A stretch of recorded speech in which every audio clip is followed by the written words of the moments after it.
सुनते हुए जागृत अवस्था में हाँ सिर हिलाना चाहिए, भजन में बोलना चाहिए, क्योंकि सोते हुए को कथा नहीं मिलती है, जागते हुए को। तो जब मां पार्वती सो गई और उस तोते ने जिस कथा को सुना और जब भोले बाबा ने समझ लिया कि नहीं ये जो हाँ में हाँ मिला रहा है ये पार्वती के शब्द नहीं है, जब देखा तो ये तो एक तोता बैठा हुआ है। भगवान पीछे दौड़ने लगे। अरे एक पक्षी ने अमर कथा सुनी है और ये अमर हो गया तो लोग क्या सोचेंगे, भगवान शिव ने एक पक्षी को अमर किया है, जबकि इसकी श्रोता पार्वती थी। तो पीछे पड़े और सत्यवती के गर्भ से, तो जहां मैया जमाई ले रही थी और उनके अंदर मुख के द्वारा जब सुख तोते ने प्रवेश किया है, श्रीमद् भागवत पुराण के अंतर्गत आता है, वेद व्यास जी महाराज ने संपूर्ण श्रीमद् भागवत कथा का वाचन अपनी धर्म पत्नी को सुनाया था। और जब सुखदेव जी गर्भ से नहीं निकले हैं इसी भय के कारण कि ऐसा ना हो मुझे मारने के लिए स्वयं भगवान शिव आ जाए, तो 12 वर्ष तक अपनी मां की कोख में बने रहे। कितने वर्ष? 12 वर्ष। 12 वर्ष के बाद में जब उनका जन्म हुआ तो शुद्धो शिवोधोष निरंजनोष, तो जो संसार की माया से दूर हो जाता है, जो भगवान की परम गति को पा लेता है, उसे धन दौलत से कोई मतलब नहीं होता। जो शरणागति हो जाता है, तो जिस समय सुखदेव जी महाराज मां की गर्भ अवस्था से निकले और भगवान की शरणागति में गए हैं, तो इतनी बड़ी कृपा होना भगवान की बड़ी बड़ी बात है। तो सुखदेव जी महाराज ने जिस भागवत कथा को उन जंगलों में दौड़ते चले जा रहे, पिता वेद व्यास जी महाराज पीछे जा रहे, पीछे पीछे दौड़ते जा रहे।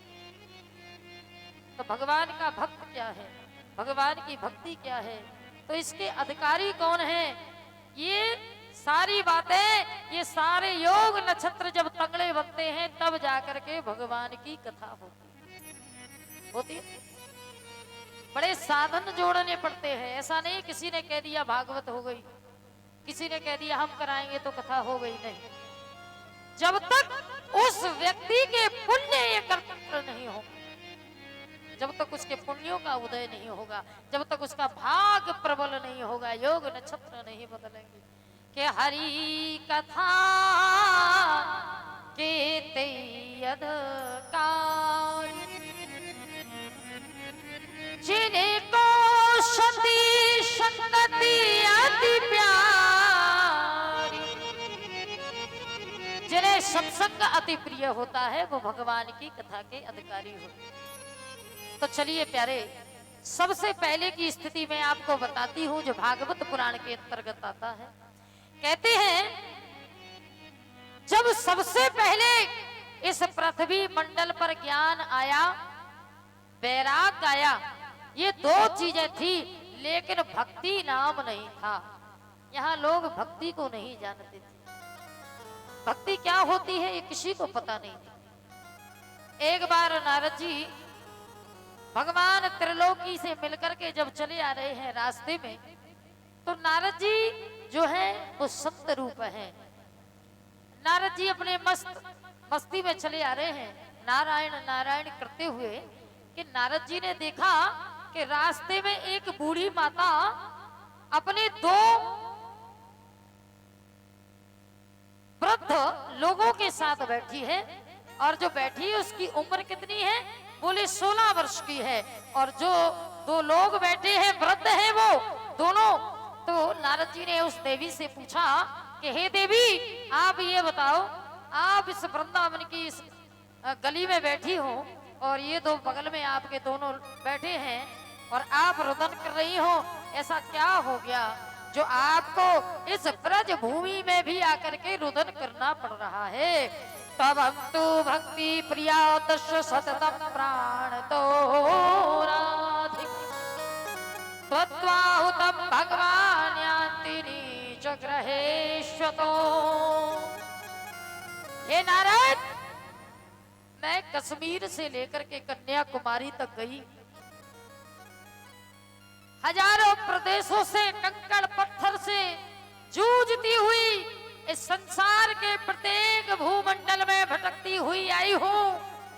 मैंने एक एक प्रांत देखा, एक एक नगर देखा, लेकिन जहां भी गई हूं वहां मैं वृद्ध रही हूं और मेरे बालक जवान रहे हैं। ये संसार का नियम रहा।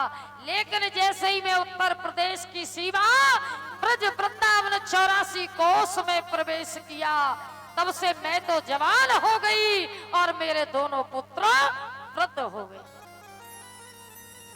नारद जी ने कहा, माँ ये तो दुनिया का 8वां नहीं 9वां अजूबा हो गया।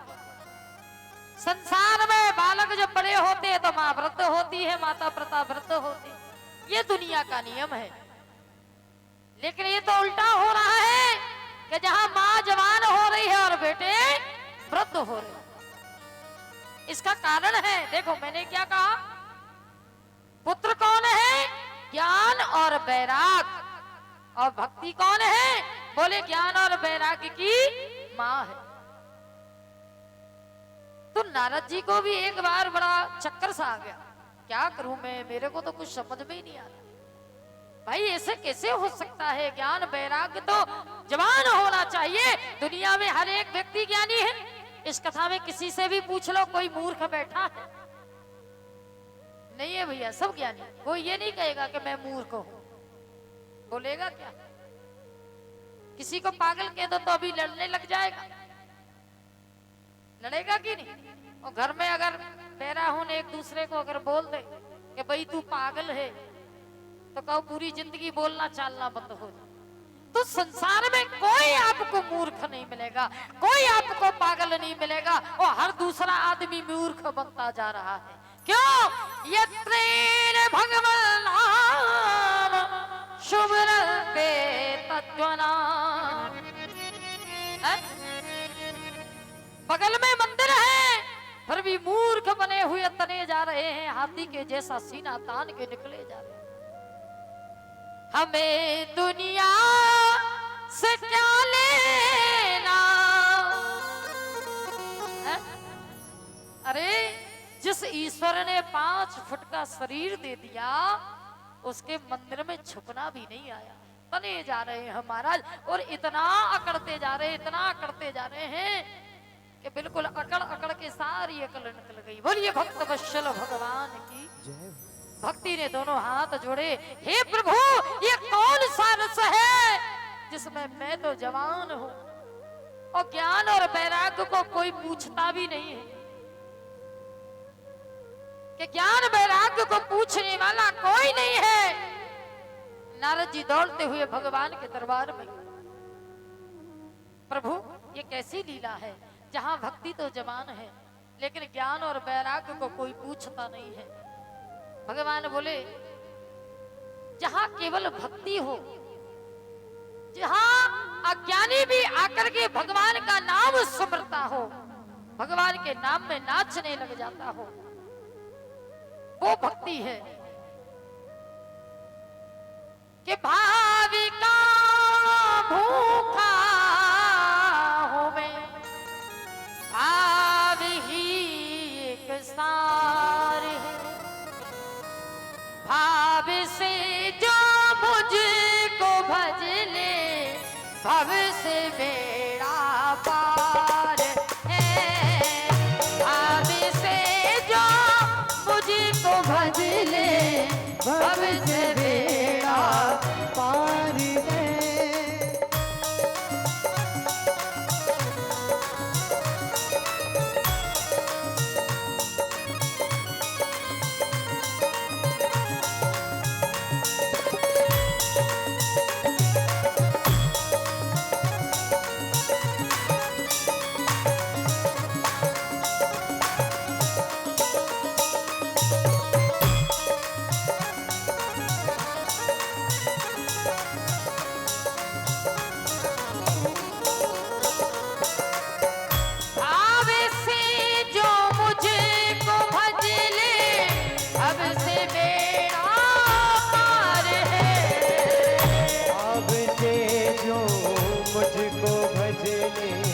भव से बेड़ा पार है। भाव से जो मुझको भज ले, भव से बेड़ा पार है।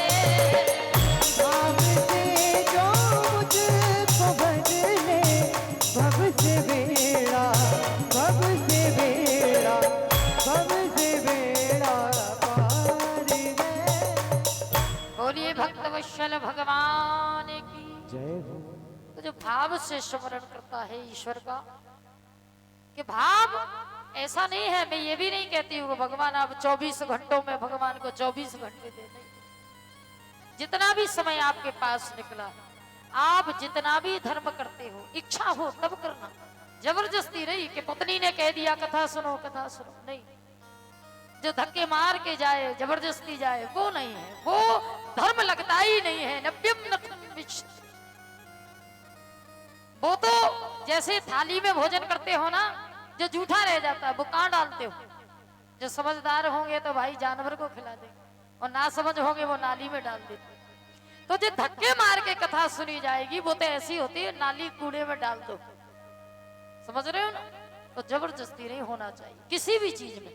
जबरन तो कोई चीज किसी को देनी नहीं चाहिए, क्योंकि उसका उपयोग होता ही नहीं है। तो भगवान क्या कह रहे हैं कि भक्ति जहां हो, जहां भाव होता है, तो भाव कैसा होता है बोले स्थायी रूप है। और जो रूप स्थायी होता है वो जीवन में हटता नहीं है। और भाव चाहे पति पत्नी का हो, भाई भाई का हो, मित्र का हो। बहुत से घरों में ऐसे ऐसे लोग रहते हैं, पति पत्नी हैं, बोले बहुत युद्ध होता, बहुत लड़ाई करते है ना, लेकिन जीवन की गाड़ी को 50 साल हो गए। सोचिए अगर वास्तविक युद्ध होता, अगर वास्तविक भावना में खटास होती, तो क्या इतने वर्षों तक उनकी गाड़ी चलती? 1-2 साल में पंचर हो जाती, फेल हो जाती। तो भगवान कह रहे हैं कि भक्ति सदा प्रभु राखी। जो भक्त होते हैं वो लड़ेंगे, झगड़ेंगे, भगवान को मनाएंगे, रो के हंस के जैसे भी मना। तो जहां भक्ति का बोलवाला है वो 84 कोस ब्रज वृंदावन है। कि हे नारद, यहाँ ना तो ज्ञान की बात सुनी जाती है, यहाँ बड़े से बड़ा ज्ञानी, बड़े से बड़ा पीठाधीश्वर, बड़े से बड़ा मंडलेश्वर भी आकर के वृंदावन में नाचते हुए राधे राधे बोलता। तो जो भक्ति बिना मौके, बिना भाव के नचा दे वो है भक्ति। अपने मन में आनंद भाव आ गया, जो भक्ति नचाती है। तो जिस समय आज भक्ति ज्ञान वैराग जब दोनों वृद्ध हैं, उस समय ज्ञान वैराग को देख करके नारद जी समझ गए। बोले ज्ञान और वैराग अब तुम वृद्ध हो चुके हो, आप केवल संसार के लिए हो। तो भक्ति ने दुनिया में भटक लिया, लेकिन भक्ति का जो मोक्ष हुआ है, सच्चा भाव मिला है भक्ति को, वो कहाँ मिला? ब्रज वृंदावन। और ये जगह जगह का बड़ा प्रताप होता है। इस बात को आप ध्यान रखना। आप कहो कि जीवन में हजारों भागवतें सुनी हमने, हजारों जगह गए हैं, हजारों जगह कलश भी रखे हैं, नहीं। ये दुनिया की भीड़ में तो सभी जाते हैं। कोई 1 दिन जाएगा सुनने, कोई 2 दिन सुनता है, कोई 3 दिन सुनता है। समझ रहे? ये सब के अलग अलग भाव हैं। तो देखिए भगवान ने क्या कहा है कि 7 दिन तक शलंग क्यों सुननी चाहिए भागवत कथा? जरूरी है क्या? 1 दिन ही सुन लो, उसमें ही आनंद आ जाएगा, जितना भी सुनना नहीं, बहुत जरूरी है। 7 दिन तक क्यों सुने? 7 तारागण, जिस तारा मंडल में 7 तारागण होते हैं और 7 सप्तऋषि होते हैं। 7 ही हमारी दिनचर्या के दिन बनाए गए हैं, रवि सोम मंगल बुध गुरु शुक्र शनि, है ना।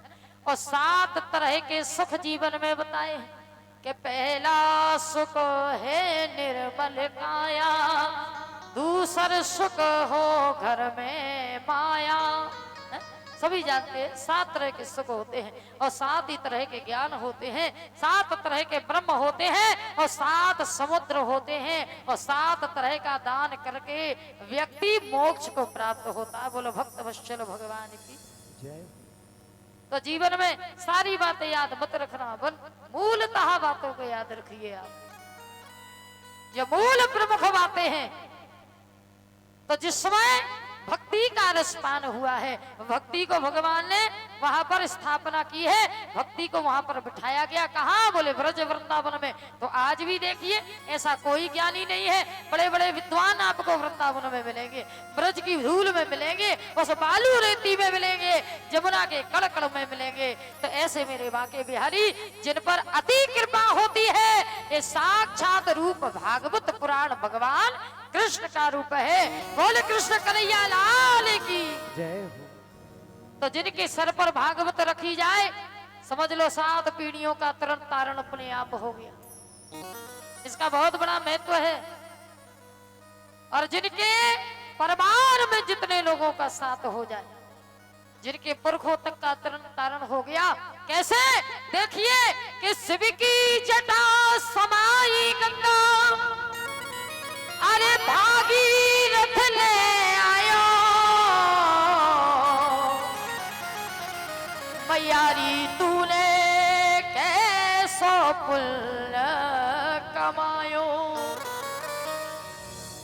भगवान शिव के जटाओं में जब गंगा जी का रोपण था, जब ठहरी हुई थी, तो भागीरथ ने जब प्रार्थना की है, तो पुरखों तक को तारने के लिए, जब भागीरथ ने अपने पुरखों को उतारने के लिए जब गंगा को पृथ्वी पर उतारा, तो एक एक बूंद, एक एक कल, एक एक कलकड़ में बोले माँ गंगा का जब आशीर्वाद मिला है, ठीक वैसे ही ये भक्ति की धारा बही द्वापर से लेके कलयुग आ गया।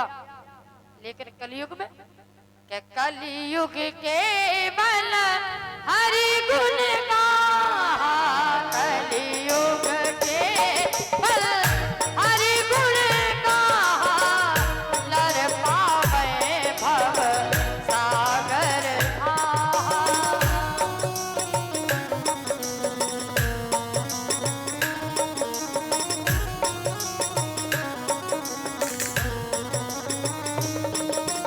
कलयुग केवल हरि गुण गाहा, कलयुग केवल हरि गुण गाहा, नर पावे भव सागर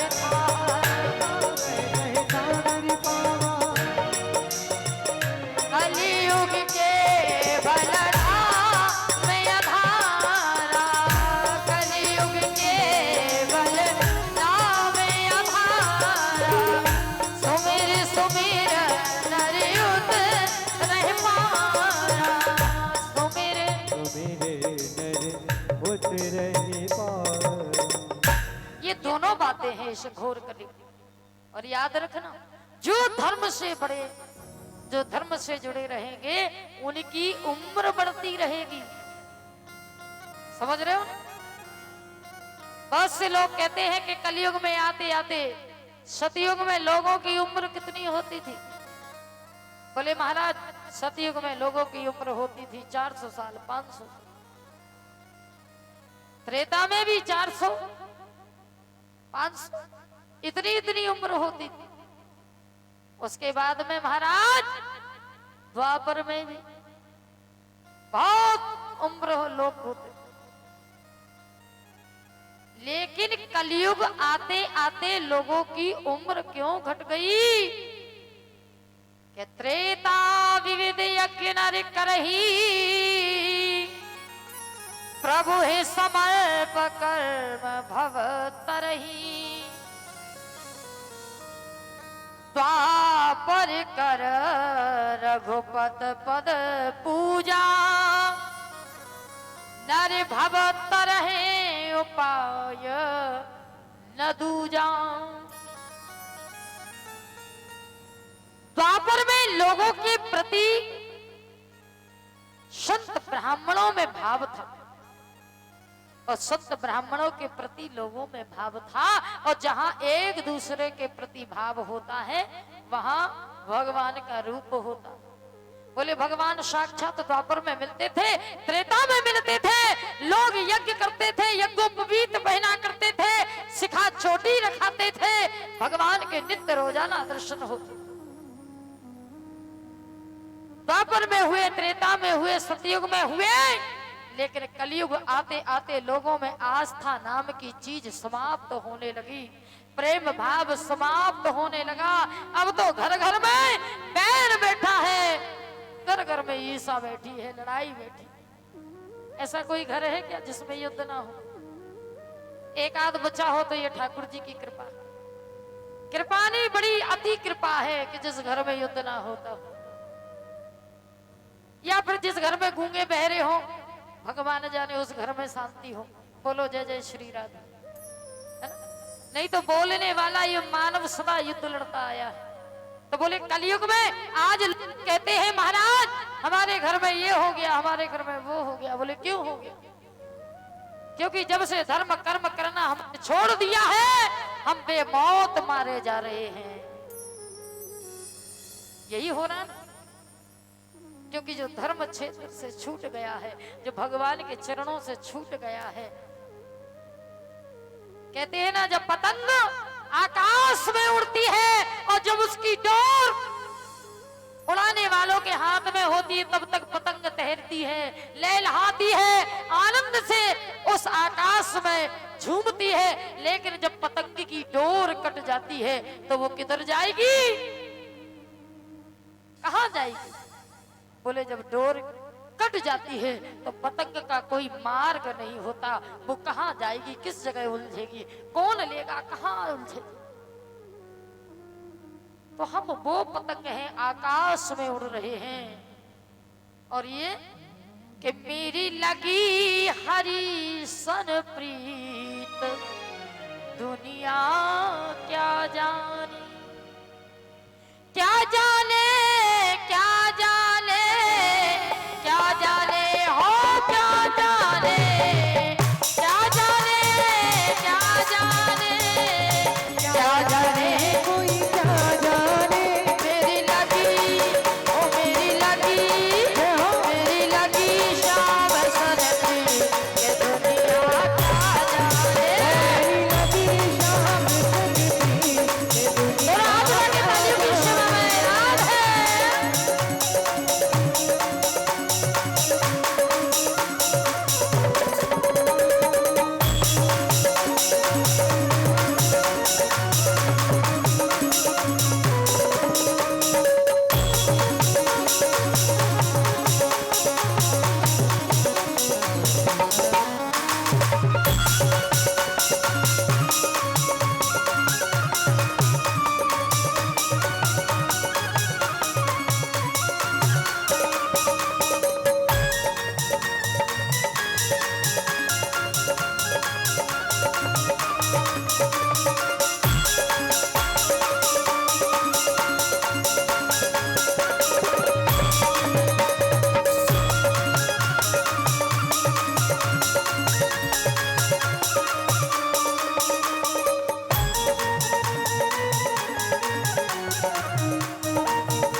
जावे।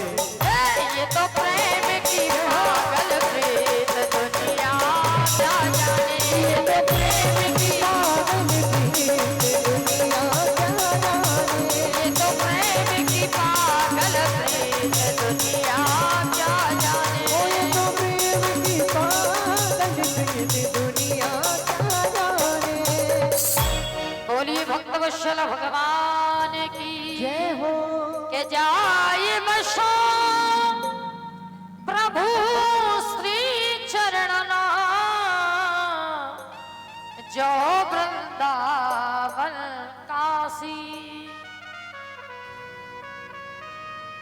अगर मन में चैन हो तो घर में बैठे भी भगवान की पूजा अच्छी लगती है, और मन में यदि व्यत्यय हो तो आप मंदिर में भी बैठे हो तब भी परेशान है।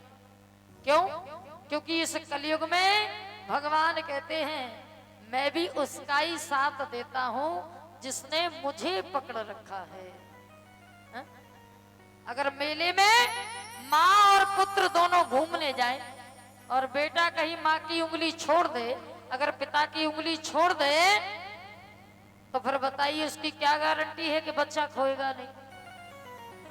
उसका तो खोना तय है, क्योंकि खोने के बाद इसकी कोई गारंटी नहीं है कि उसको उसकी मां मिलेगी या नहीं। ठीक वैसे ही इस संसार में हम सभी भगवान का पल्लू पकड़ करके आए हैं, और वो पल्लू क्या है? सदमार्ग है। 24 घंटे पूजा नहीं करनी, हल्की फुल्की सेवा करो ताकि लगे कि आप भगवान से जुड़े हुए हो, कि जब तक मोबाइल में बैलेंस है तब तक आप उसको चलाते रहोगे, और जैसे ही बैलेंस खत्म हुआ तो इधर पड़ा या उधर पड़ा। लोग तो क्या, बच्चे भी इसको नहीं पकड़ते। जरा जरा से बच्चों को अगर दे दो बिना नेट का मोबाइल, नहीं नहीं इसमें नेट ही नहीं, ये पड़ा। तो जो अबोधता भी जिसको जानती है वो है भाव भगवान के प्रति, वो है प्रेम भगवान के प्रति। तो आइए सबसे रोचक कथा जो भागवत कथा पुराण की है, कहते हैं भाई जीवन में एक बंधन ऐसा होता है जिसमें बांस लगाया जाता है, जानते हो? जब तक हमारे जीवन में विवाह नहीं हुआ है हम कोई भी दान पुण्य करेंगे वो लगेगा नहीं। जब तक जीवन में गुरु नहीं है तब तक देने वाला दान लगता नहीं है। तो आइए कितनी सुंदर भाव का भक्त भाव भगवान ने दिया है। तुंगभद्रा जलनम शयोन,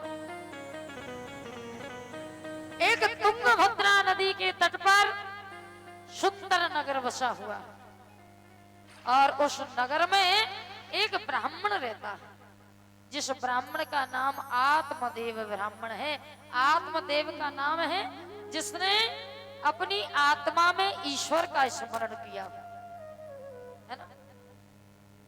और जो ब्राह्मण है नाम केवल ब्राह्मण है, सुनते जाइए, जो जन्म से ब्राह्मण है और नाम ब्राह्मण है, ये दोनों चीजें काफी है।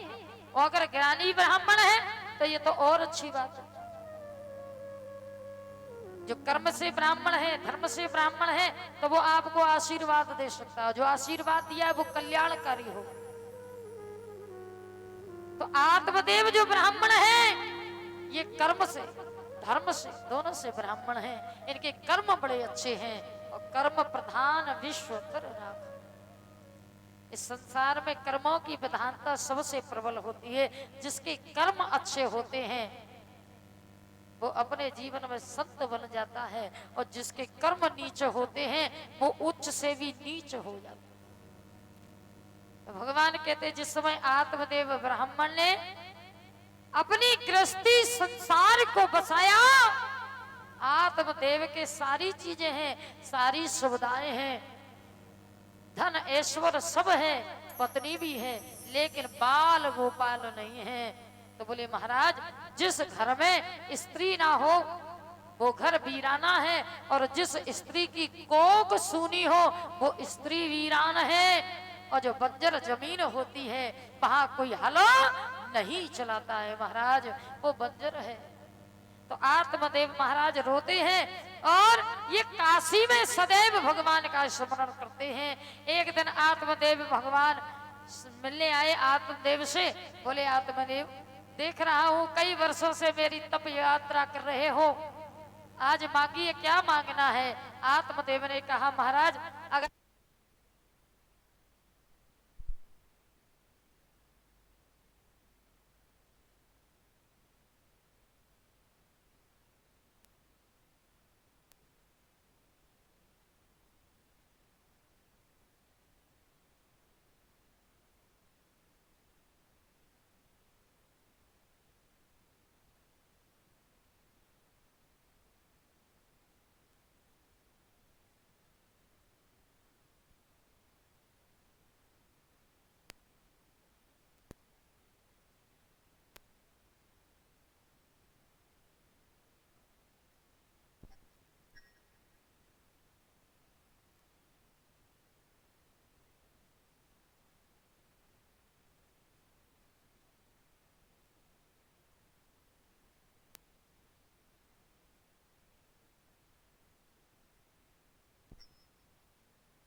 निपट खो जय जय राधा ओ जय जय राधा जय जय राधा रमण हरि बोल जय जय राधा रमण हरि बोल जय जय राधा रमण हरि बोल जय जय राधा रमण हरि बोल जय जय राधा रमण हरि बोल जय राधा रमण हरि बोल जय जय राधा रमण हरि बोल ओ जय जय राधा रमण हरि बोल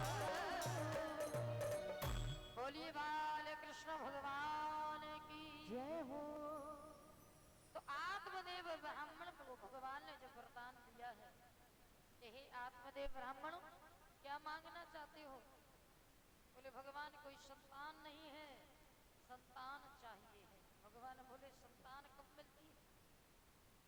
किसी ने कहा कमाने से केवल दौलत मिलती है,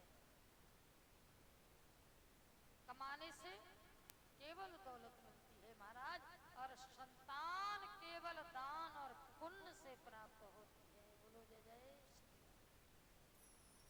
जिसके जितने अच्छे दान पुण्य होंगे उतनी अच्छी औलाद होगी। सोच के चलिए, बहुत से लोग कहते हैं कि बाप बड़ा अच्छा था, पिता बड़ा अच्छा था, लेकिन संतान नकारा निकल गई। क्या करें महाराज, पिता के कर्म अच्छे थे लेकिन दान पुण्य नहीं कर पाया। क्योंकि कमाने से अगर औलाद मिलती तो आपसे ज्यादा कमाई तो महाराज मजदूरों की है, उनकी औलादें और अच्छी हो जाए। तो संतान तो केवल पुण्य धर्म से प्राप्त होती है, दान से प्राप्त होती है।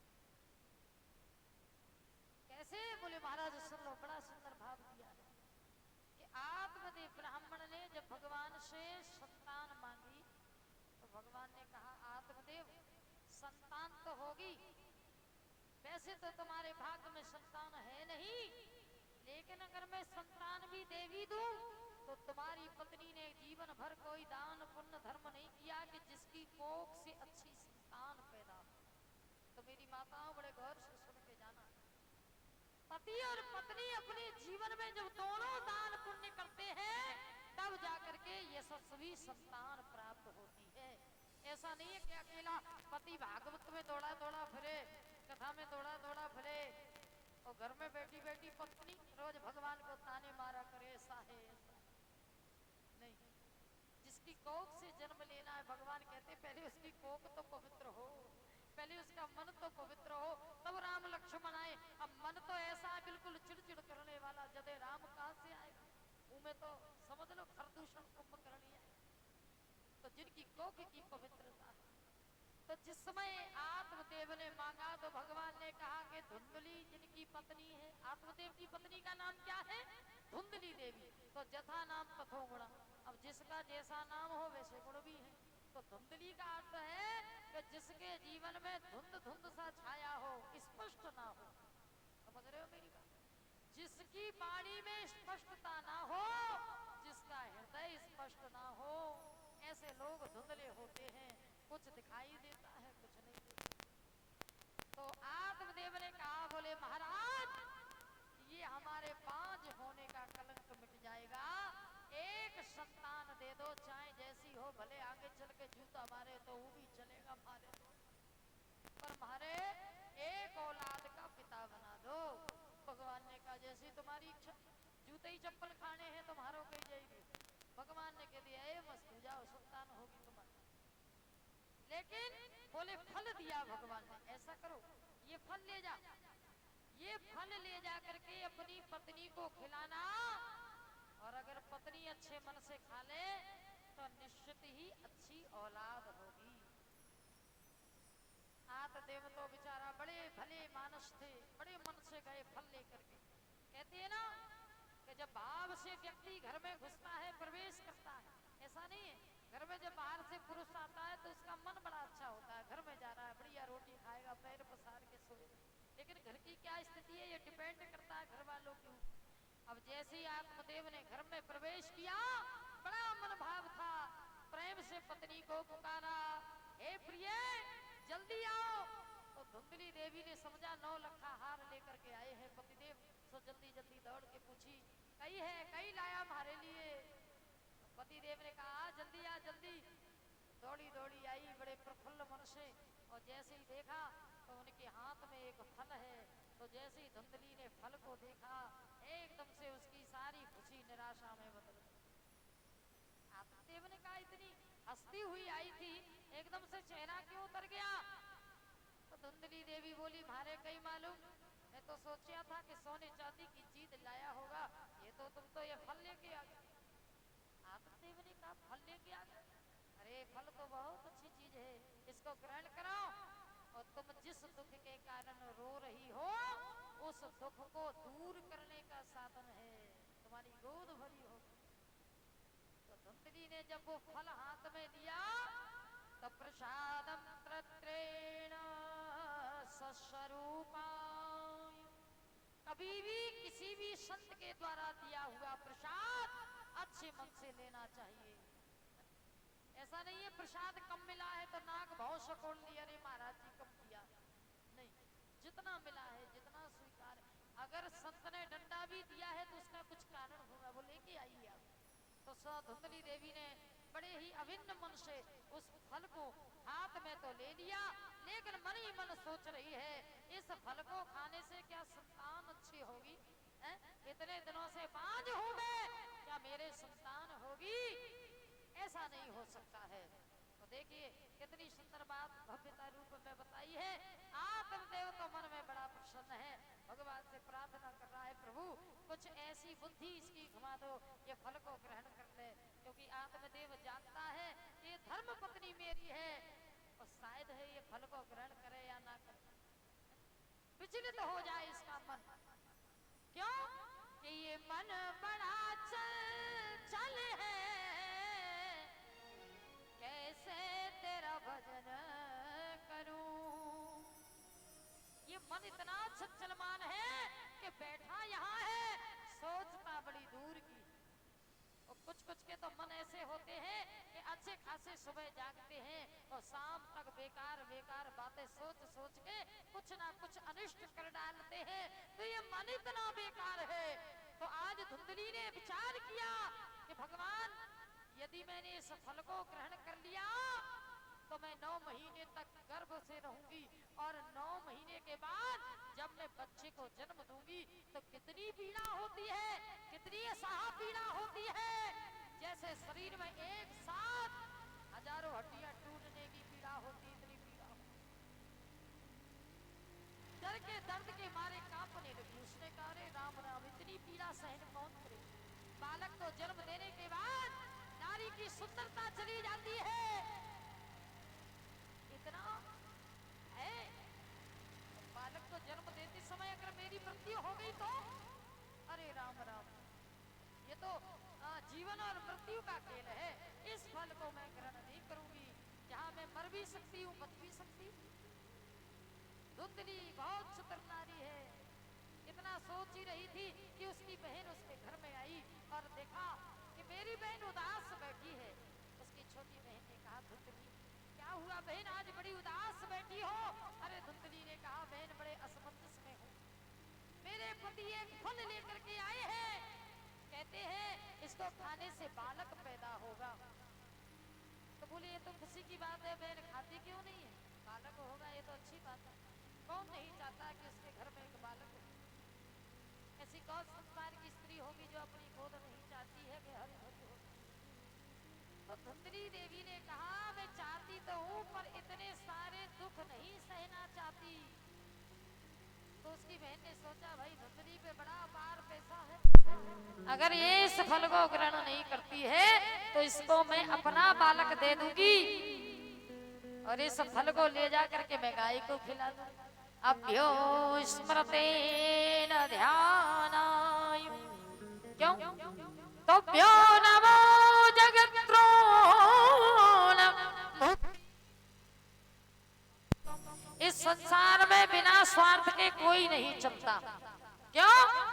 माता पिता स्वार्थी है तो सोचते हैं मेरी औलाद बड़ी होके लायक बनेगी, सोचते हैं। तभी तो उसको पालते पोसते हैं, पढ़ाते लिखाते हैं, बेटे को बड़ा करते हैं, क्योंकि उनकी आस लगी है कि बेटा लायक होगा तो 2 रोटी खिलाएगा। और बेटे की आस लगी है कि माँ बाप ने जो दिया है उसको मैं कब उड़ाऊं। समझ रहे हो कितना जोड़ के रखा, तिजोरी में कितना धन कमा के रखा, ये औलाद आगे चल के उड़ाएगी। कि पूत सपूत तो का धन संचय, पूत अगर सपूत है तो धन जोड़ने की जरूरत नहीं है, और पूत कपूत तो का धन संचय, अगर बेटा ही कुपुत्र निकल जाए तो धन जोड़ने का कोई मतलब नहीं है। आज आप लोग हजारों करोड़ों भागवतों में सुनते हो और रोजाना सुन रहा हो कि भैया उतना ही कमाओ जितने में आप खा सको, अपनी एड़ियां इतनी मत घिसो कि औलाद को मौज कराने के लिए जोड़ जोड़ के जितना पैसा धरोगा उतना ज्यादा औलाद नालायक बनेगी। अगर कुछ करना है तो केवल इनको लायक बनाइए, और जब ये लायक बन जाएंगे तब ये आपकी कीमत को समझेंगे। कि माया जोड़ी लाख करोड़ी, कि क्या पायो है जग में, करता करे को कर सके, कौन बचावे मन में। क्यों कि चली जा रही है उम्र धीरे धीरे, चली जा रही है उम्र धीरे धीरे, चली जा रही है उम्र धीरे धीरे, चली जा रही है उम्र धीरे धीरे। करते नहीं क्यों भजन धीरे धीरे, करते नहीं क्यों भजन धीरे धीरे। जय श्री राधे, नारियों की सेवा।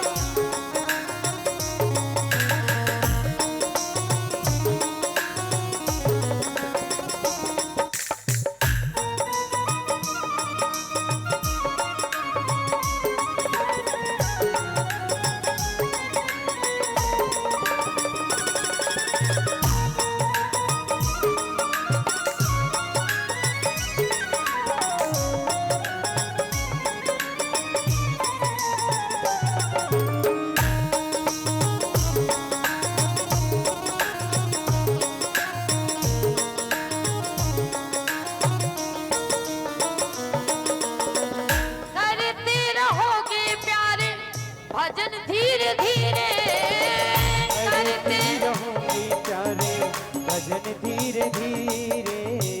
अगर आप जीवन में धीरे धीरे भजन करते रहोगे, रोजाना भजो, थोड़ा थोड़ा भजो, करते रहोगे प्यारे भजन धीरे धीरे, करते रहोगे प्यारे भजन धीरे धीरे। मिल जाएगा वो सजन धीरे धीरे, मिल जाएगा वो भजन धीरे धीरे, मिल जाएगा वो सजन धीरे धीरे। ओ मिल जाएगा वो भजन धीरे धीरे।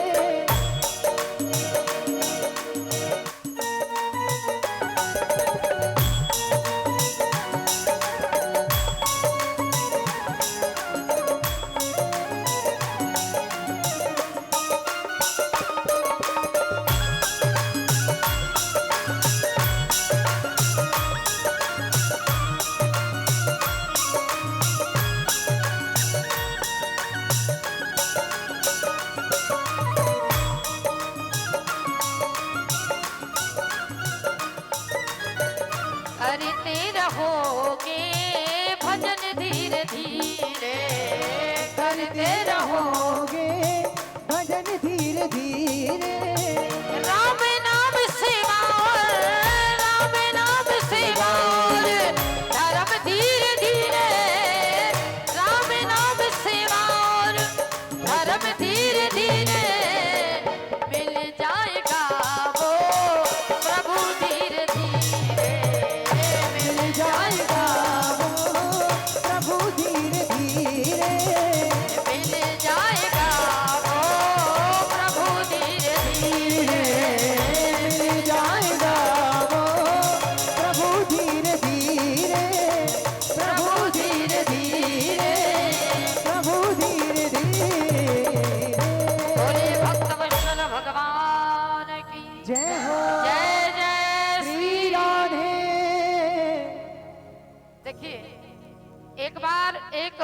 स्कूल की दीवार पर लिखा था, उस विद्यालय की दीवार पर लिखा था, विद्याधनम सर्वधनम प्रधानम, है ना। जिसने भी लिखा बड़ा अच्छा लिखा। तो क्या हुआ, उस गांव के जो सरपंच थे, अब किसी किसी जगह सरपंच को सरपंच भी बोलते हैं, कहीं कहीं सरपंच को प्रधान भी बोलते हैं। तो एक दिन उस गांव का प्रधान जो है, यानी कि सरपंच जो है, उस स्कूल में आया, उस विद्यालय में आया। तो उसने देखा जो मध्याह्न भोजन बनता है सरकारी विद्यालयों में बालकों के लिए, तो उसने देखा कि दीवार पर लिखा है कि विद्याधनम सर्वधनम प्रधानम। तो वो जो प्रधान था वो पढ़ा लिखा तो था नहीं। उसने देखा तो उसने उस लिखे हुए शब्द का क्या अर्थ लगाया है, देखिए। तो भागवत कथा का अर्थ हम क्या लगा रहे हैं, दोनों में प्रधानता देखिए। वो प्रधान पढ़ा लिखा तो था नहीं, उसने लिखा देखा, बोले महाराज किसी से पढ़वाया, बोले ये क्या लिखा है, बोले विद्याधनम सर्वधनम प्रधानम। प्रधान बोला बस समझ गया हो, तो क्या लिखा है, बोले क्या, बोले जितना भी विद्यालय के लिए धन आता है वो सारा धन प्रधान का होता है। बोलिए भक्तवत्सल भगवान की जय हो। तो जो हमें दिखाई देता है वो सर्वथा सत्य नहीं होता। जो नेत्रों ने देखा हो सकता है वो सत्य ना हो, जो कानों ने सुना है हो सकता है वो सत्य ना हो, लेकिन भगवान कहते हैं जीवन की एक सत्यता कड़वी है, क्या, कि बिना हरि नाम के भव सागर से कोई पार नहीं हो सकता है। कि सुमिर सुमिर नर उतरहे पार। और ये कोई सागर नहीं है, सागर तो सूख गया है, पानी की कमी आ गई है, दौर में पानी की कमी है। देखो मैं तो अभी गली में देखा, जगह जगह बाल्टियां भरी रखी है महाराज। पानी की कमी ना होती तो इतना भर के रखते, इंतजाम करके रखते। तो जल की कमी आ गई है, क्यों, क्योंकि पृथ्वी पे सबसे ज्यादा गर्मी व्याप्त हो गई है। तो जहाँ जल की कमी हो जाती है तो तपती बालू होती है। तो जब तपती बालू हो, बोले भगवान तपती बालू में कौन दौड़ेगा, भगवान बोले तपती बालू मेरा नाम लेते ही भव सागर बन जाएगी। और जब सागर बनेगी तो सागर में तो जल भी पी लोगे तो कोई कमी नहीं है। बोले महाराज अगर नाव डालेंगे तो नाव में बैठ करके जब हम पार होंगे, कहीं तूफान आ गया तो भगवान बोले चिंता मत करो, नाम ले तो भव सिंधु सुखाही। अरे मेरा नाम लेकर तो देखो, बीच मझधार को भी सुखा करके गाय के खुर के बराबर कर दूं। समुद्र कितना बड़ा है, भव सागर कितना बड़ा है, जिसकी कोई था नहीं है, लेकिन भगवान का नाम लेते ही वो गाय के पैर के बराबर हो जाएगा। सोचिए, भगवान कहते इतना सा गड्ढा पार नहीं होगा, और अगर इतना भी ना हो तो भगवान क्या कहते हैं, जो सुमिरत सिद्धि हो। सुना है कि जो सुमरन सिद्धि हो, मेरा सुमरण करते ही मेरे परम पद की प्राप्ति हो जाएगी। बस शर्त केवल इतनी है कि मेरा मार्ग नहीं छूटना चाहिए। और जो इस कलयुग में धीरे धीरे भगवान को छोड़ते जाएंगे उनकी उम्रें कम होती जाएंगी। देखो आज कैसी विडंबना है समाज में, 20-25 साल के बालक दुनिया छोड़ के चले जाते हैं। ज्यादा से ज्यादा जिए तो 40 तक खिंचेगी गाड़ी, 50 तक खिंचेगी। और मैं कहती हूँ जो 80 तक पहुंच गया है वो भगवान की बड़ी कृपा है, ईश्वर। आप हाथ पैर से सही सलामत बैठे हैं, अपने भाग्यों की सराहना करो कि आप केवल धर्म पुण्य की बदौलत बैठे हो। बोलो जय श्री राधा। और जिनने धर्म पुण्य छोड़ दिया है वो कुछ अस्पताल में लटके हैं, कुछ अदालत में लटके हैं, और जितने कुछ बचे हैं वो तो भगवान के भरोसे अटके हैं। करता करे को कर सके, राम करे सो होए। जो भगवान करेंगे वो होगा। हुई है सोई जो राम रचि राख, को करी तरका बढ़ावे शाखा। भगवान की कथा का प्रचार प्रसार सबके कानों में पड़ा है, सबके नेत्रों ने देखा है, लेकिन जिसकी दुर्बुद्धि जाग जाए और कहो किसी की सद्बुद्धि बैठ जाए, इसके कहने में समय नहीं लगेगा। तो आत्मदेव ने जब देखा कि उनकी पत्नी ने वो फल ले जा करके गाय को खिला दिया, फलम चा प्राप्ति फलताए, फल से ही फल की प्राप्ति होती है। मंदिर में कभी खाली हाथ नहीं जाना चाहिए, संत महात्माओं के पास खाली हाथ नहीं जाना चाहिए, भगवान की कथा में खाली हाथ नहीं जाना चाहिए। खाली हाथ जाते हो तो खाली हाथ लौटना पड़ेगा। अमखम प्रदेश, और 3 जगह पर खाली हाथ जाओ, समझ रहे हो ना। खेत पर जा रहे हो तो खाली हाथ होकर के जाइए, मेहनत वहां करनी पड़ेगी। मृत्युष्यते, अगर जा रहे हो मोक्ष में, दाह संस्कार में, तो खाली हाथ जाइए, और सोते समय खाली हाथ बिस्तर पर जाइए। बोलिए भक्तवत्सल भगवान की। तो जिस समय धुंधली देवी ने गाय को वो फल खिला दिया और अपनी बहन की बात मान करके बोली, बहन अब तुम अपना पुत्र हमें दे देना, बिना पीड़ा के पुत्र मिल रहा है। और बहन तो वैसे ही चतुर थी, उसने सोचा हमारे बेटे को अपना बनाएगी तो सारी धन दौलत मेरी हो जाएगी, पुत्र तो मेरा है, और जिस दिन मैं कह दूंगी उस दिन सारी जमीन जायदाद लिखवा लेना, इसको भगा दे। क्योंकि सुर नर मुनि सबकी यह रीति, स्वार्थ लाग करे सब प्रीति।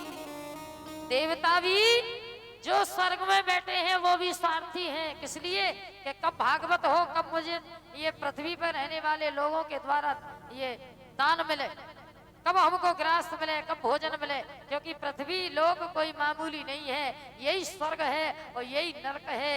यहाँ से जो भी आप ग्रास डालते हो वो देवताओं के मुख में जाता है। बोलो भक्तवत्सल भगवान की। यहाँ जो आप दान करते हो वो ऊपर जाता है, ऊपर जाके कुछ नहीं मिलने वाला, वहां तो केवल हिसाब होगा और वापस भेज दिए जाओगे कि भूमि गिरत भाडावर पानी और तिम जीव है माया लपटानी। फिर किसके घर में जाओगे?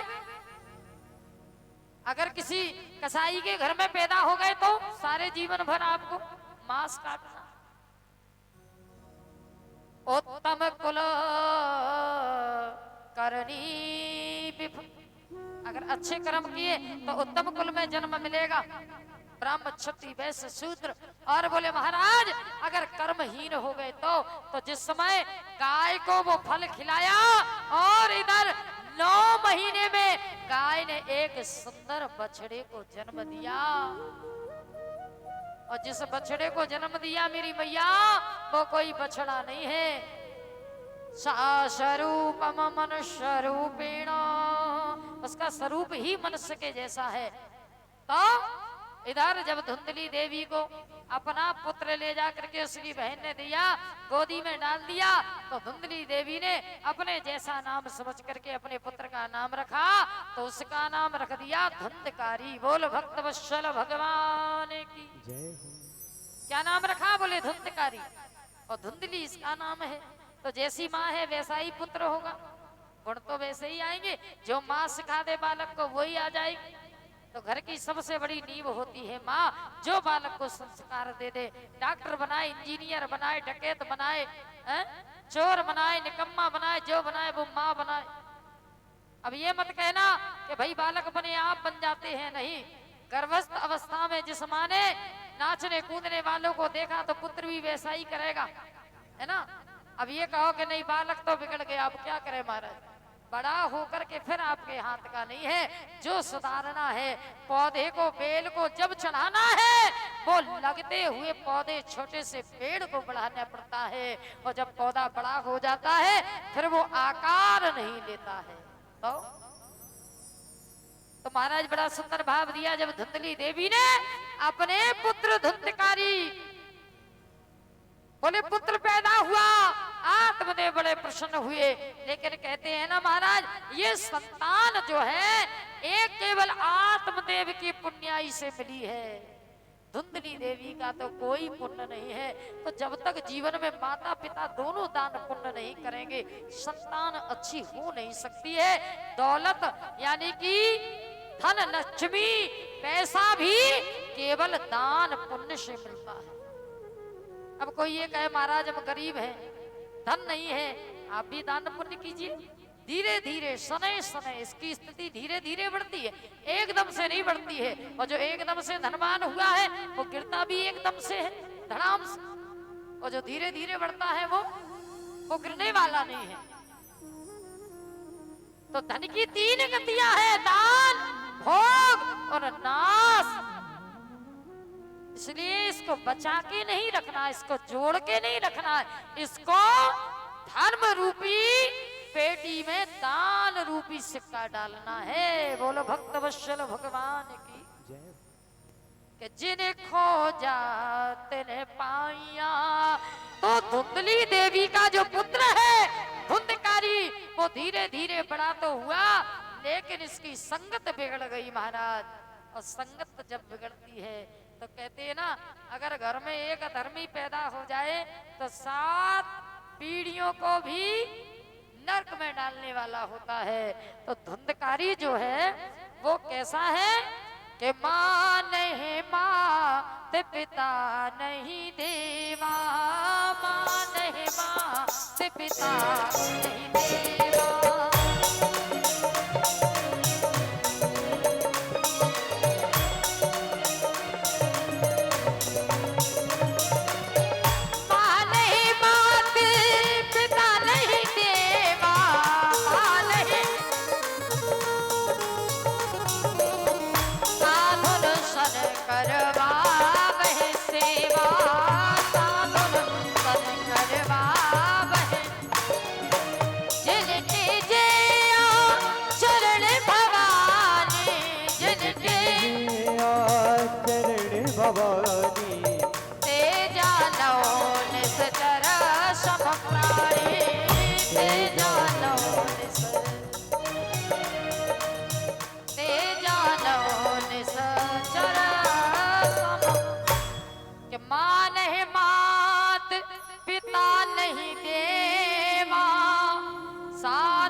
जो माता पिता को नहीं मानते हैं, साधु संतों का सम्मान करना नहीं जानते हैं, ऐसी संतानें। बोले महाराज धुंधकारी ने जब इतना आतंक मचा दिया, बोले वेश्यावृत्ति करने लगा, जब इसके कर्महीनता होने लगी तब फिर बोले एक समय ऐसा आया कि धुंधकारी वेश्यावृत्ति में पड़ गया। सारा धन आत्मदेव महाराज का जब लुटाने लगा तो एक दिन आत्मदेव गिलानी से भर गए। बोले हाय भगवान, मेरी तो संसार में नाक कट गई है, ऐसा पुत्र मिला है, पूत कपूत मिला है मुझे तो। इसने तो बहुत निर्लज्जता की है। इसलिए आत्मदेव ने जब आत्महत्या कर ली, जीवन में जब बेटा नालायक निकल जाए, हजारों माता पिता ऐसे होते हैं महाराज, क्या करे, बेबस है। कुछ तो मार्ग पकड़ लेते हैं वृद्धाश्रम का, कुछ वृंदावन पहुंच जाते हैं, है ना, कुछ आत्महत्या कर बैठते हैं। तो आज आत्मदेव ने अपने जब पुत्र धुंधकारी की ये दशा देखी तो आत्महत्या कर ली। कुछ दिनों के बाद में माँ ने भी आत्महत्या कर ली। अमुखे स्थेन ध्यायन्तो यत्र सूर्य सोमश ध्यानयो। धुंधकारी का अधर्म इतना बढ़ा, और जो अधर्म की ओर बढ़ता है महाराज, ध्यान रखना, जो अधर्मी बन जाता, कुकर्मी बन जाता, उसकी मौत भी उसी तरह से होती है। इसमें दोष अपने ऊपर नहीं लेना है महाराज। जो उसके साथ में दोषी बनता है उसको भी इसका दोष का भागी बनना पड़ता है। अब कर्म जिसके हीनता है, जिसके कर्म ही नीचे है, उसको कौन कितना बचाएगा। और जो पुण्यात्मा बचाने जाएगा उसके भी पुण्य कम हो जाएंगे। बोलो जय श्री राधे। हाँ, ये सबसे बड़ी बात है। जो अधर्मी के पास जाके बैठे उसका साथ दे तो पुण्य करने वाले के भी पुण्य कम हो जाते हैं। इसलिए कभी भी अधर्मी का साथ नहीं देना चाहिए। और जो संतों का साथ दे, अच्छे लोगों की संगति सदैव आपको हीरा बनाती है और कुकर्मियों की संगति आपको नीचता की ओर ले जाती है। तो जिस समय माँ बाप तो मर गए, धुंधकारी ने सारा धन लगा दिया। एक दिन जो वेश्या है, वेश्या क्या है, बोले उन वेश्याओं ने जब देखा कि धुंधकारी के पास में अब कोई धन नहीं बचा है, तो सारी वेश्याओं ने कहा इसको अपने कोठे से निकाल दो, हमें धन की जरूरत है और इसके पास अब कोई धन नहीं है तो ये हमारे किसी काम का नहीं। तो संसार की स्थिति भी यही है, धन आपके पास है, पैसा आपके पास है तो आपको तोला जाएगा, और पैसा नहीं है तो आपको घर से आपके पुत्र भी निकाल देगा। तो बोले पैसे के बाद में पहला बोले ज्ञान हो। अगर बुद्धि पास में है तो पैसे की चिंता मत करो। इस बात को याद रखना, लक्ष्मी और सरस्वती ये दोनों बहनों का बैर है, ये साथ साथ नहीं रहती है। जहां सरस्वती होगी वहां लक्ष्मी आपको नहीं मिलेगी, और जहां लक्ष्मी है वहां सरस्वती आपको नहीं मिलेगी। इसका भी कारण है महाराज, सुन लो।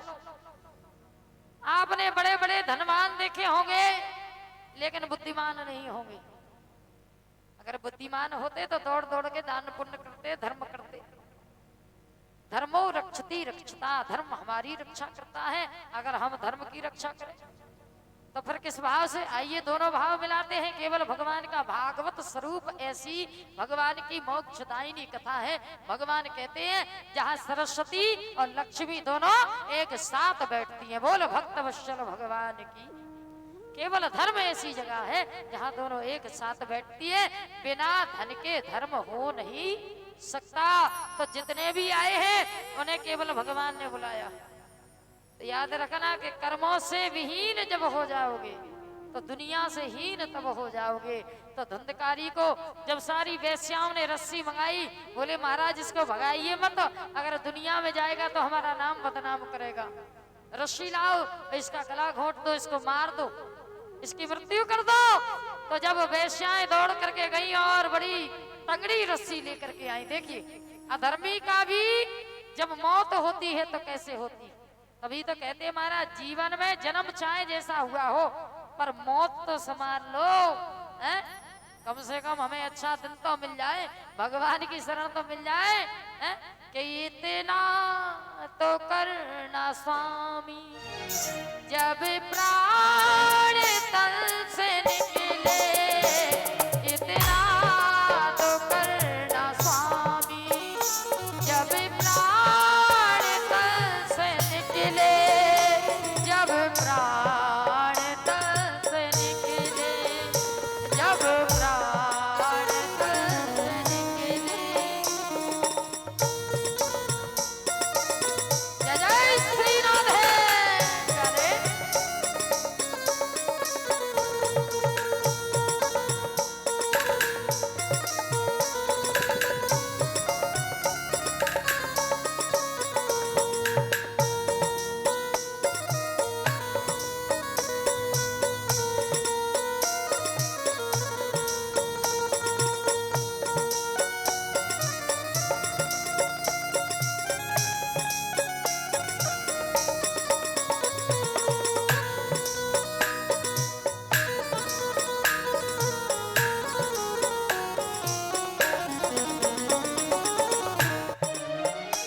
गंगा जी का पथ हो मेरा सावेरा निकट हो, गंगा जी का तट हो मेरा सावरा निकट हो, मेरा सावेरा निकट हो, तब प्राण तन से निकले।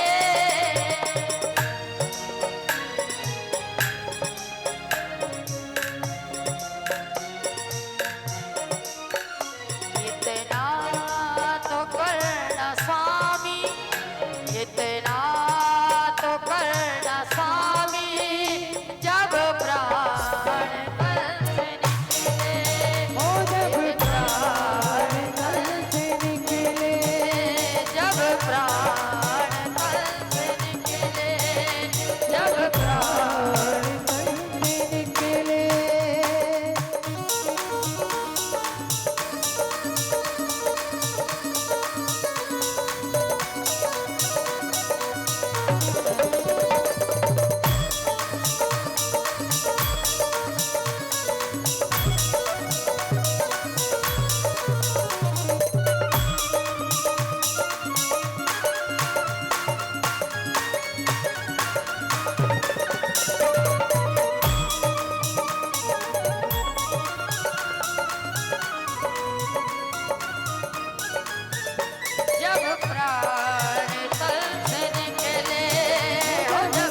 प्राण निकले। कि जन्म चाहे जैसा हो पर मृत्यु तो आपके हाथ में है ना। तो देखो बड़े बड़े धर्मात्माओं को किसी को एकादशी का दिन मिलता है, किसी को भगवान की द्वादशी मिल जाती है, किसी किसी को पूर्णिमा का दिन मिलता है, भगवान की शरणागति मिलती है। तो जो जन्म लेकर के आया है, तो जिस समय धुंधकारी की मृत्यु होने लगी, वेश्याओं ने गले में फंदा डाला और धुंधकारी के गले में जब फांसी लगाने लगी, अब तो धुंधकारी रुदन करने लगा। देखिए अधर्मी जो होता है बड़ी मुश्किल से मरता है, उस अधर्मी को मारने के लिए भी किसी पुण्यात्मा किसी दिव्यात्मा की आवश्यकता होती है ना, होती है कि नहीं? देखिए जैसे हम अपने जीवन में जब अपने घर में पूजन होता है तो संत भगवान को बुलाते हैं, ब्राह्मण देवता को बुलाते ना। पंडित जी को क्यों बुलाते? क्योंकि आप स्वयं में वेद पाठन नहीं कर सकते, आप स्वयं में श्लोक नहीं पढ़ पाओगे। अगर याद भी होगा तो वो आप पढ़ोगे तो वो लगेगा नहीं, इसलिए तो पंडित को बुलाते। दूसरी बात, जो आप दान देते हैं वो दान कभी भी स्वयं में अपने घर में नहीं आना चाहिए। ऐसा भी नहीं कि भाई कथा करा ली उसके बाद में दान भी दे दिया तो अपनी छोरी को दे दिया, ले, ऐसा भी नहीं होना। हाँ ये भी बड़े ध्यान में रखें कि घर का दान घर में ही आ जाए, ऐसा नहीं होना। तो ब्राह्मण को क्यों बुलाते, ये भी बहुत जरूरी बात है। तो धुंधकारी जो है संतान किसने मांगी? कथा आपने हर बार सुनी होगी भागवत की, ये धुंधकारी की, लेकिन आज गौर करके जाना महाराज, आज हम अपने जीवन में सबसे ज्यादा दुखित क्यों बैठे हैं? लोग कहते हैं धर्म भी करते हैं पुण्य भी करते हैं, ये सबसे बड़ी विडंबना है। क्योंकि आज हमने ज्ञानियों को संतों को मानना छोड़ दिया है, सबसे बड़े महात्मा खुद में ही बन गए, इसलिए सबसे ज्यादा दुखी हैं। बोल भक्त वत्सल भगवान की जय हो। है ना। तो ये नहीं है कि आप उस ज्ञान को ले चुके हैं, अगर आपको कुछ ज्ञान है तो ये नहीं है कि नहीं हम घर में ही बैठ के भगवान को सुने, नहीं, ये जगह जगह का प्रताप है। अगर घर में बैठ के ही भगवान मिलते तो बताइए इलाहाबाद में अस्थि विसर्जन करने कौन जाता? बताइए कोई पुरखों का तरन तारण करने जाता हरिद्वार? नहीं जाता। गया जी में पिंडदान करने जाते, घर में ही कर लेते। सुन लो, एक बार एक माँ ने अपने बेटे से बोला, बेटा तेरे बाबूजी की अस्थियां रखी हैं, उनकी आखिरी इच्छा थी कि मेरी अस्थियों को गंगा जी में विसर्जित कर देना।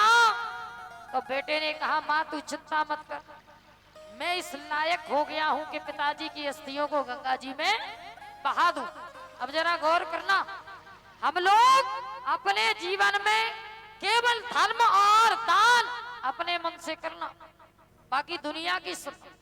तो बेटा चला अस्थियां पिता की लेकर के, तो रास्ते में जाते जाते उसके मन में विचार आया, गाड़ी में बैठ गया, ट्रेन में बैठ गया, अस्थियां वो लिए हैं, उसने सोचा बढ़िया गंगा जी में जाकर के विसर्जन करूंगा। उसके मन में एक विचार आया, बगल में 2-4 लोग बैठे थे, तो उसने बैठे बैठे विचार किया कि मैं गाड़ी में बैठ के गंगा जी तक जाऊंगा, इलाहाबाद में जाकर के अस्थियां विसर्जित करूंगा, वहां पंडित जी मिलेंगे, फिर उनको दक्षिणा देनी पड़ेगी, किराया भी लग रहा है, फिर पंडित जी को दक्षिणा देनी पड़ेगी, फिर जो और भी है 2-4 लोग उनको देना पड़ेगा, फिर जब मैं वापसी में आऊंगा फिर मेरे को पैसे खर्च करने पड़ेंगे। अब वो बीच रास्ते में एक जगह उतर गया। जैसे ही वो उतरा उसने मन में विचार किया, एक व्यक्ति से पूछा भैया ये नाला कहाँ जा रहा है? उसने कहा भैया आगे जाकर के वहां मिलेगा, उज्जैन छिपरा में। अच्छा वो छिपरा कहाँ जाएगी? बोली वो भी आगे चल के और नदियों में मिलेगी। बोले और? बोले उधर से सिंध मिलेगी, फिर और आगे, बोले और मिलती जाएंगी, गंगा जमुना त्रिवेणी 5 नदियां मिल जाएंगी। बोले फिर? बोले बस सीधी गंगा जी में जाएंगी। बोले अच्छा पक्का बात पता है तेरे को कि गंगा जी में जाएंगी? बोले 100% दादा, ये सारी नदियां गंगा जी के मिलके ही समुद्र में जाती। तो उस बच्चे ने विचार किया कि एक गंगा में विसर्जन करने से हमारे पिताजी को 1 लाख पुण्य मिलेगा, इतनी सारी नदियां मिलेगी तो साथ साथ में होकर के पिताजी को ज्यादा पुण्य मिलेगा। उसी नाली में पूरी अस्थियां विसर्जन करती। बोलिए भक्त वत्सल भगवान की। तो उसका भाव कितना है? बोले उसकी सोच केवल वहां तक गई है, वो उस जगह पे नहीं गया है।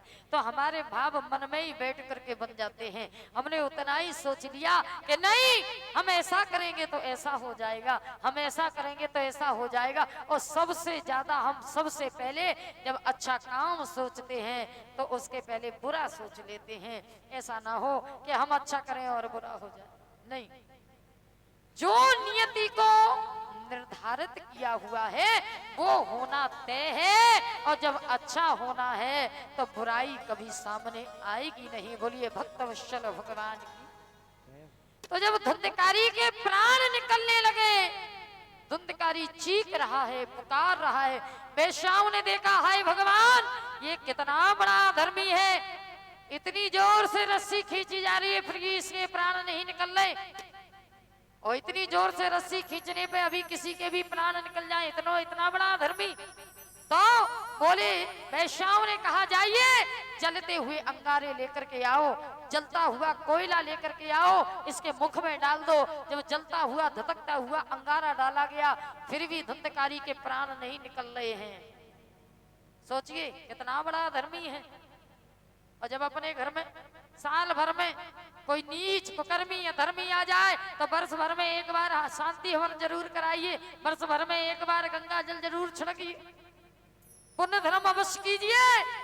क्यों? क्योंकि जितनी भी नकारात्मक ऊर्जाएं आती हैं वो साल भर में आती, वर्ष भर में आती। और अगर घर में ना कर पाओ तो किसी भागवत में दौड़ करके कथा सुनो, इसलिए कथा कल्याणकारी है, इसीलिए कथा पुण्यकारी है। कभी 7 दिन कथा सुनो और 7वें दिन आप कथा सुन करके जो जल आपके शरीर पे छिड़का जाता है, जो पुष्पांजलि होती है, जो जल छिड़का जाता है, उससे शरीर पवित्र हो जाता है। और पवित्र शरीर से जब आप उस घर में जाती हो तो जितनी भी नकारात्मक ऊर्जाएं हैं वो बिना पैसा खर्च किए भग जाती हैं। बोलिए भक्तवत्सल भगवान की जय हो। जानते तो है पर किसी की मानते नहीं है। मानना पड़ेगा। मानना क्यों नहीं पड़ेगा कि घर में पहले दादा मरिया, चाचा मरिया, भाई मरी, बाबूजी मरिया, और धीरे धीरे धीरे घर में इतने भूत प्रेत हो गए कि अब तो घर भूतों का ढेरा हो गया। और मेरे भक्तों, ये बात तय है कि आप पर्सनल में कभी भागवत ना कर पाओ, लेकिन जहाँ भी कथा हो 7 दिन अपने पितरों को स्मरण करके कथा सुनो, आपको जीवन में कभी भी घर में कोई समस्या नहीं आई। मोक्षतेन द्वारेण श्रीमुक्त द्वारो भागवत। ये भागवत साक्षात भगवान का वो प्रमुख दरवाजा है। जिसने भी इस भागवत कथा का पैर पकड़ लिया है, समझ लो आज से आपका जीवन आनंदमय हो गया है। और इसकी कोई एक घटना नहीं है। आज से भगवान की ये पावन कथा ये आज से 4 साल होने को आए, 4था वर्ष जा रहा है। हमारे जो पार्षद जी हैं वार्ड क्रमांक 35 में राकेश सोलंकी जी, जिनके द्वारा ये भागवत कथा रखी गई है और इनके पितरों की पुण्य स्मृति में है। उस समय इन पति पत्नी ने मेरी गुरु दीक्षा ली थी और मैं इनकी गुरु हूँ। दोनों पति पत्नी ने संकल्प लिया था, इनका पूरा परिवार बैठा है, बड़े गौर से सुन। एक संकल्प लिया था, देवी जी हमारे जीवन में कोई भाव नहीं है, ईश्वर की कृपा। समय कितना लगा? 4 साल। अर्थ धर्म काम मोक्ष 4 साल लगे। और 4 साल में आज पार्षद की स्थिति में आ गए हैं और अब ये भागवत हो रही है। भगवान चाहेगा और समय बीता तो आगे चल के कई पदों की प्राप्ति होगी। बोलिए भक्तवत्सल भगवान की जय हो। ननताम नामश्यतो स्तुते। भगवान किसी का उधार नहीं रखते हैं, तुरंत ब्याज सहित देता है ईश्वर। कि तूने 10 चढ़ाए हैं ना, ब्याज सहित ले जा, दुगना चक्रवर्ती। ऐसा नहीं, भगवान ब्याज लगा के देते हैं। चाहे तू ईश्वर को गाली दे वो भी ब्याज सहित मिलेगा, ज्ञान दोगे वो भी ब्याज सहित मिलेगा, आरती करोगे वो भी, सम्मान करोगे, करके तो देखो प्यारे, ब्याज सहित देते हैं भगवान। पीछे हटने की जरूरत है। एक बार लगिए तो सही, मानिए तो सही। प्रमाण की आवश्यकता है। तो देखो धुंधकारी के जब प्राण निकलने लगे, यमदूत खड़े हैं, यमदूत भी सोच रहे हैं कैसे इसके प्राणों को निकालूं। और जब धुंधकारी के प्राण निकल गए, यमदूत ले गए, तब अधोगति हुई। क्यों? क्योंकि भरी जवानी में मरा है धुंधकारी। इसकी उम्र कितनी है?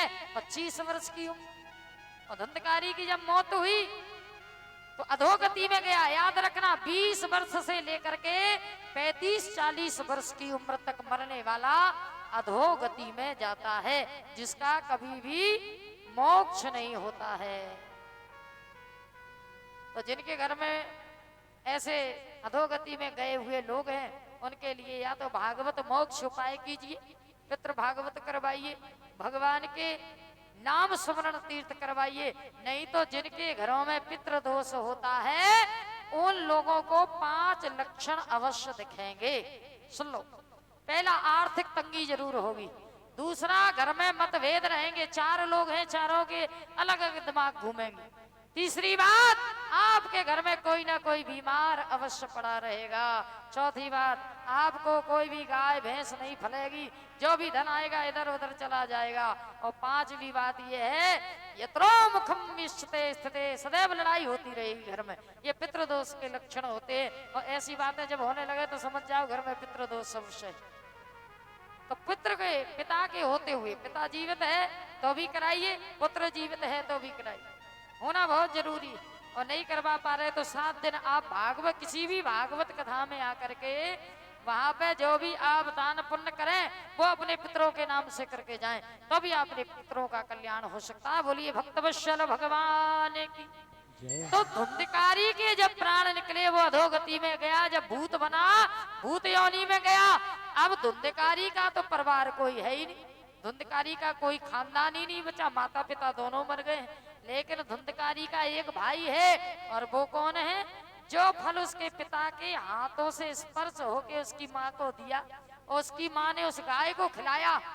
तो याद रखना, अंश चाहे इतना भी क्यों ना हो, वो अंश अंश ही माना जाता है। तो धुंधकारी का भाई कौन हुआ?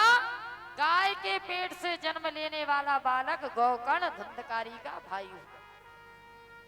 गाय के जैसे कान हैं। गौकर्ण जी महाराज बहुत धर्मी हैं, बहुत धर्मात्मा जीव हैं। एक दिन शयन करते हुए गौकर्ण को धुंधकारी स्वप्न में भूत प्रेत के रूप में दिखाई देता है। कभी बैल बन के, मेढ़ा बन के, कभी किसी रूप में, कभी किसी रूप में।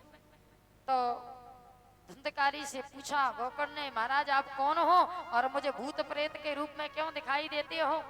जिनके घर में सर्प ज्यादा दिखाई दे, सपने में सर्प ज्यादा दिखाई दे, समझ लो आपके घर में भगवान शिव की आराधना कम हो रही। भगवान शिव का ध्यान रखो। ज्यादा समय तक सर्प दिखाई दे तो आपके घर में पितृ दोष के साथ साथ पुरखे दुखी हैं। बोलिए भक्तवत्सल भगवान की।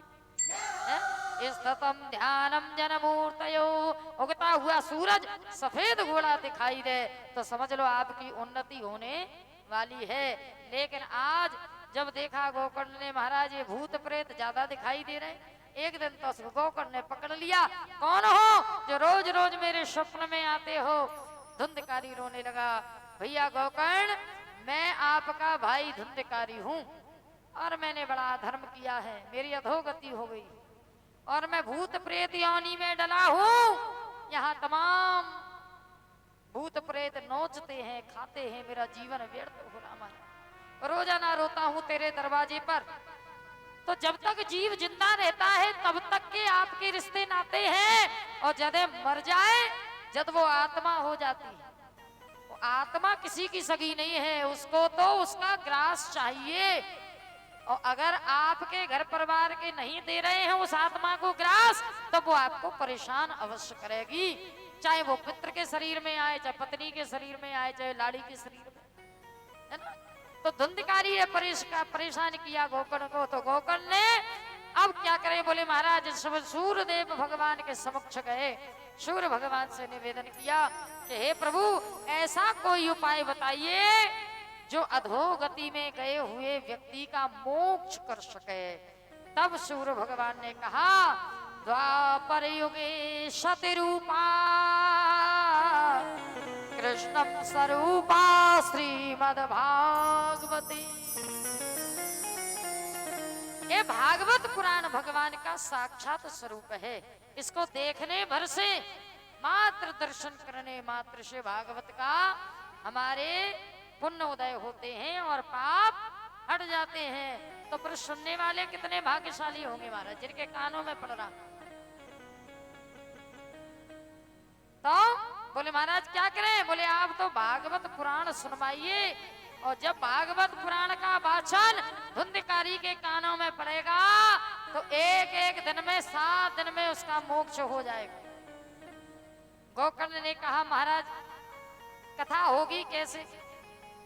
बोले महाराज जाइए, उत्तम कुल में जन्मे हुए किसी ब्राह्मण व्यास को जाकर के नारियल सौंपिए अमुक अमुक तिथियों में, और जब नारियल सौंप दो, बोले महाराज भागवत आपको करनी है, और बड़े भक्ति युक्त भाव से उनको बुलाइए, और 7 दिन बड़े आनंद से ढोल बजा करके भगवान का भजन करवाइए। तो बोले जहां जहां तक कथा की आवाज जाए, अब तो ये माइक चल रहे हैं तो माइक की आवाज जहां जहां जाए, पहले समय में बोले जहां तक आवाज जाती थी, उन्होंने घरों में जिन जिन लोगों को पता होता था, और पता होने के बाद भी कथा में ना आए तो महाराज इसका भी दोष लगता था। ये दोष लगेगा, हमारे तो मालूम नहीं पड़ेगा, ये तो कहने की जरूरत ही नहीं है? तो जिस जिसको मालूम चले तभी तो कलश यात्रा निकालती है महाराज के, सबको मालूम चल जाए, और जितने भी मिले वो सब आए भगवान की कथा में। क्योंकि जो नहीं आता है वो किसी और दूसरे रास्ते जाता है ना, और जो यहाँ आ जाता है उनको और रास्तों में भटकने की जरूरत नहीं। तो गोकर्ण ने जब भगवान की कथा करवाई तो गोकर्ण समझ गया कि लोग ऐसे तो कम आएंगे, तो गोकर्ण ने डंका पिटवाया कि भैया गांव नगर की माताओं कुछ और देखने आजो या ना आजो, पर तुम 7 दिन भूत देखने जरूर आजो। अब जितनी भी माताएं थी सबने कहा भैया कथा तो सुनी, पर भूत तो नहीं देखा मैंने आज तक, भूत कैसा होता। तो जो भीड़ एकत्रित हुई प्रथम दिन की कथा। अब आइए, अधोगति में गए हुए मनुष्य का वास कहाँ होता है? बोले बांस में। कहाँ होता है? बोले बांस में। संसार में बांस वृक्ष ऐसा वृक्ष है जिसमें देवता और दैत्य दोनों का वास है। क्यों? देख लो महाराज, जब किसी का विवाह होता है तो मंडप काय का लगाया जाता है? बोले बांस का। क्यों? क्योंकि इसका वंश चालू करने वाला केवल बांस है। बांस लग गया तो समझ लो अब वंशागति चालू हो गई, वंश प्रारंभ हो गया। और जब मरते हुए व्यक्ति की विमान में क्या लगाते हैं? बोले बांस। क्यों? बोले अब इसका वंश समाप्त हो गया, ये तो गया जाने वाला। तो महाराज ये दोनों स्थितियों में भारी है।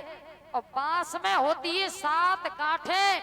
तो जब बांस में धुंधकारी को बिठाया गया कि जाओ धुंधकारी इस बांस में प्रवेश करो, कि 7 दिन में बांस में 7 गांठें हैं, एक दिन में एक गांठ फूटेगी।